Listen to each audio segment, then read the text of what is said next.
There are lots of different kinds of information used for different purposes, packaged in different formats. You'll often use information from several different formats for a single assignment. Before you dive into your work, think about what kind of information you need at different stages of your research. That'll help you figure out where you need to look, which will save you time and frustration. For example, when you first start on a project, you might need some background knowledge about the general topic. Once you have the background knowledge, you might need some deeper context or theory about the topic. From there, you'd move on to in-depth analysis. Finally, you might need statistics to strengthen your argument.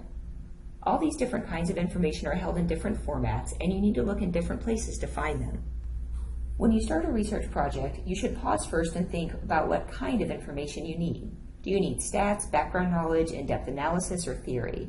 Once you know what kind of information you need, you can consider where the information might be published. We'll cover that in just a moment. When you know what you need and what format it might take, you can figure out where to look for it, like Google or a library catalog or a scholarly database.